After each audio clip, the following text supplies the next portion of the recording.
Come on, we all know what TF2 is, baby. It's a classic, baby. Alright, in all seriousness, let me tell you why you should play Team Fortress 2. Now, this game has 9 characters, kaboom. 9 classes, kablooey. And they all have different weapons and variations, kaboom. And I know what you are thinking. Aren't they locked behind a paywall? Fuck no. And the best part is, you can go to specific servers and type in commands to get a bunch of free shit. Bunch of weapons, cosmetics, all that shit. Listen, they don't give a shit about this game. But what are the 9 classes, I hear you thinking with your lips? Alright, number 1, we have Scout, who's a very fast boy juiced up on drink. He can double jump, go fast, shoot fast, smoke grass. He's basically the inspiration behind Tracer, but less thick. Soldier, American hero, God bless America. Blows up shit, steals oil, and doesn't like immigrants. Take that out. Pyro, fire, laughing. There you go. Demo Man, he's the token alcoholic black guy who looks like a pirate and sounds like a Scotsman. Every movie has it. Come on, boys. This isn't amateur hour. Heavy, eats too much, and has a fucking minigun. Alright? He's every American dream. Engineer, don't say that too fast, plays the game for you so you don't have to. Medic is a Nazi that escaped Germany and went into Argentina.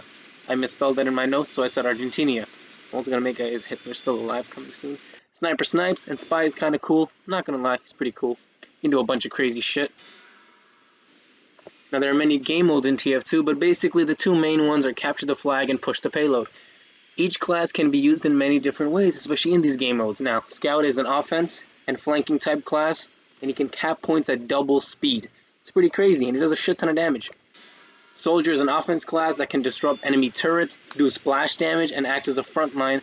So, if the enemy has a fucking turret, you can't walk up to it. But Soldier, he's got that explosion. Think about that. Pyro's kind of the same thing, but Pyro can blow the enemy shit back at them. He's so useful. Think about it. When you click, I don't know which one it is. You click one of the mouse buttons, right? You throw a little air blast with your Pyro gun, and it throws the missiles back at the enemy. You can protect your own sentry. You can be a front line. He's a really powerful character in the game. Heavy and Demo Man kind of play the same role. They are cover fire and frontline. Unless you go Demo Knight, then you lead a crusade against the tyrannical oppression of your people. Freedom! Engineers build shit, but can also build teleporters and dispensers which heal/give ammo to your team. He's like a medic with a bazooka. 2 bazookas and 2 miniguns. Medic is a support. He heals and can uber charge your allies to make them invincible for a couple seconds. He's kind of like Mercy on crack. You know, the enemy's holding you back. You don't know what to do. It's the game-ending play. Medic uber charges. You rush in, kill everyone to win. Or you rush in, the Pyro blows you away, you die, and you lose the game. Sniper snipes their backline, and Spy stabs their backline while sabotaging their turrets with an electric box that makes no sense, and cross-dressing as the enemy team. Yes, TF2, even though it was made in 1993, very progressive. Now, while this gameplay for each class may seem limited in the sense that you can only do a handful of things with each individual character, there are tons of items that can change your playstyle. I'm not going to get into all of them. Dude, there's too many examples. But one of the most prevalent ones is, I call it Baby Engineer. A lot of people call it different things. There's an item in the game. It changes the engineer's hand into a fucking robot hand. And what it does is it gives you a mini sentry instead of a big one. Now, this mini sentry builds pretty quick, but it can't be upgraded.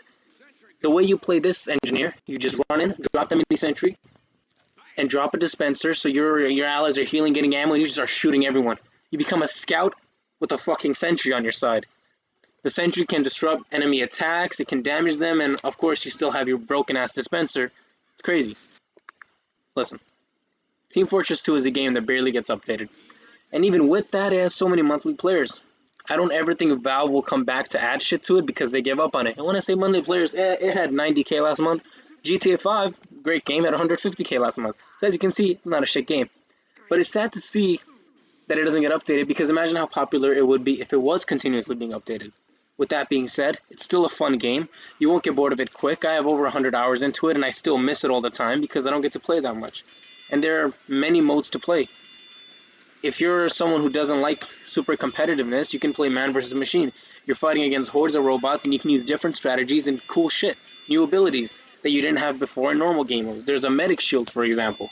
You click a button after charging up and you have a shield in front of you to protect your allies. And guess what? If your internet is shit, or it goes out because you forgot to pay the bill and now it's going to take another 3 hours for it to come back, you can always play bot games, which are pretty fun too. It's free. Give it a try. Add me on Steam. Subscribe for more top tier content. I'm gonna make a video on if Hitler's still alive because there's a lot of cool information on it. And if anyone's interested, you know what to do. Take it easy.